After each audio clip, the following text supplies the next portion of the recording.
নমস্কার বন্ধুরা, আজকে আমি আপনাদের একদম রেস্টুরেন্ট স্টাইলের নিরামিষ পনির মশলা বানিয়ে দেখাবো, যেটা বানানো কিন্তু অনেকটা ইজি।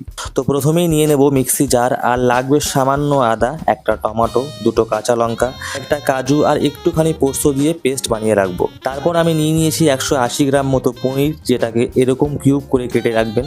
তারপর কড়াইয়ে সামান্য তেল দিয়ে তেলটা গরম হয়ে এলেই দিয়ে দেব সামান্য লবণ, যাতে পনিরটা ভাজার সময় লেগে না যায়। তারপর পনিরটাকে এইরকমভাবে ভেজে নেব। খুব বেশি ভাজার কিন্তু দরকার নেই, না হলে পনিরটা শক্ত হয়ে যায়। পনির ভাজা হয়ে গেলেই সেই তেলেই দিয়ে দেব গোটা জিরে ফোড়ন আর কিছু গোটা মশলা, যেরকম শুকনো লঙ্কা, দুটো এলাইচি, দারচিনি, তেজপাতা, দুটো লবঙ্গ। তারপর একটা সুন্দর গন্ধ বের হলেই দিয়ে দেব আগে থেকে করে রাখা পেস্ট। তারপর দেব কাশ্মীরি লঙ্কার গুঁড়ো, ধনিয়া গুঁড়ো, জিরে গুঁড়ো, হলুদ গুঁড়ো, সব শেষে মিক্সি ধোয়া জল।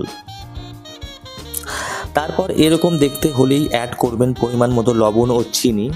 তারপর ভালো করে কষিয়ে দিতে হবে সামান্য টক দই। দই দেওয়ার পর ভালো করে মিলিয়ে নিতে হবে, আর ঠিক একটা টাইমে যখন তেল ছেড়ে দেবে অ্যাড করতে হবে পরিমাণ মতো জল। তারপর দিয়ে দেবো আগে থেকে ভেজে রাখা পনিরগুলো। তারপর ঢাকা দিয়ে 5 মিনিট কুক করলেই এরকম মাখা মাখা হয়ে যাবে। সব শেষে নামানোর আগে সামান্য কস্তুরি মেথি দিয়ে দেবেন, তাহলেই কিন্তু রান্না কমপ্লিট। এবার আপনি চাইলে ভাত, রুটি, নান, যার সাথে ইচ্ছা ট্রাই করতে পারেন। খেতে কিন্তু অসাধারণ লাগবে। আর ভিডিওটা ভালো লাগলে অবশ্যই লাইক করবেন আর চ্যানেলটাকে সাবস্ক্রাইব করতে ভুলবেন না। ধন্যবাদ।